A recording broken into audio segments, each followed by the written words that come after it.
Is it really possible to find a living, extinct prehistoric creature?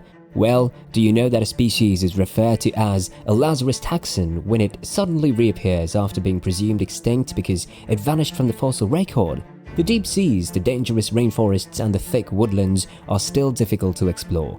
Hello beautiful people, we are Curious Media, and today we've come up with a list of the 5 ancient creatures that could still be alive today.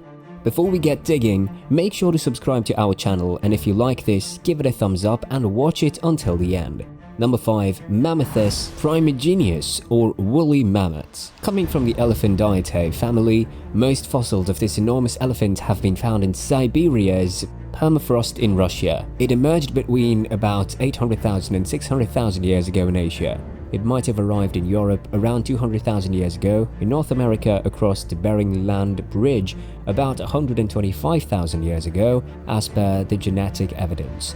These range from approximately 10 to 12 feet, weighing about 6 to 8 tons. It had a tall, dome-shaped cranium with enormous downward curving tusks. There's a scientific hypothesis that these species could be revived through science based on the discovery of intact soft tissue remnants and woolly mammoth DNA.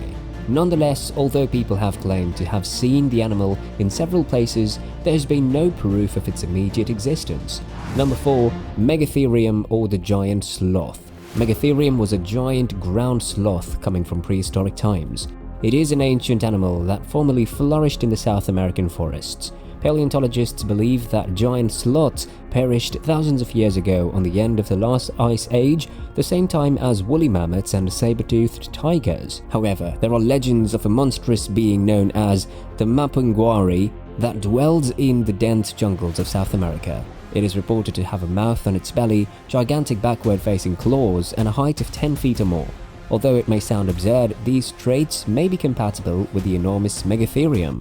Megatherium was a slow-moving herbivore, so humans probably had little to fear, but it would have been a horrible idea to put yourself in the path of its enormous claws. Seeing a 20-feet-long creature have the ability to stand up on its hind legs eating from a tree might be a sight. Number 3. Gigantopithecus, or the Bigfoot. The tallest primate to ever inhabit our planet, known as Gigantopithecus, stood twice as tall as an adult human and weighed 1,000 or so pounds. As you might have heard, the Bigfoot, commonly referred to as the Sasquatch, has been seen by many people throughout history. There is a lot of speculation as to this monster's true size and anatomical details, as the only evidence that it ever existed are petrified teeth and jaw fragments. While some scholars believe it was bipedal, others thought it might have crawled like a gorilla. If Bigfoot started to evolve while it was still in Asia, it might have become bipedal, if it was not so already, and more like a human, giving rise to the Yeti that we know today.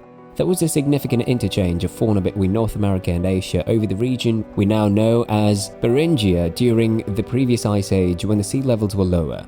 The vast area of land known as Beringia is now the seafloor beneath the present-day Bering Land Bridge. It is thought that people traveled here and settled in the Americas. Did Gigantopithecus ancestors also arrive, and do they still exist in Sasquatch in North American forests? Number 2. The Megalodon Shark. One of the largest predators in the history of our planet, it was commonly recognized as the largest shark to have ever lived on Earth. Megalodon purportedly roamed the ocean starting 28 million years ago and died out 1.6 million years ago.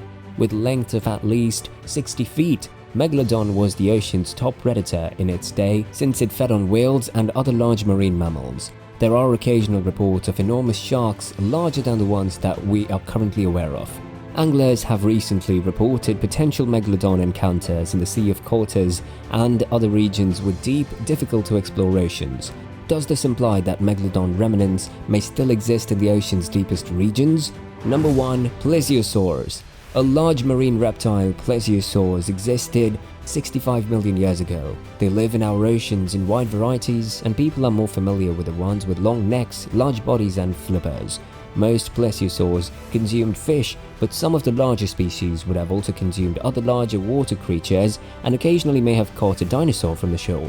Today, many individuals have their own reasons for believing that some plesiosaurs are still alive. In addition to the open ocean, aquatic monsters that resemble some of these reptiles have been seen in lakes worldwide. One idea that purports to explain the Loch Ness Monster is this: According to legend, a colony of plesiosaurs somehow managed to escape from the sea and enter the boundaries of Loch Ness due to the lake's connection to the ocean. Although this idea has several problems, the sheer number of lake monster sightings worldwide has many cryptozoologists sticking with the plesiosaur theory. Satellite photography cannot reveal many mysteries, so we humans struggle to survive in these last remaining wilderness areas on Earth. Have you ever seen any of these creatures around you? Anything is possible, however cliche that may sound. That's all from us today. If you like this video, then make sure to give it a thumbs up and share it with your curious friends, and we'll see you in the next video.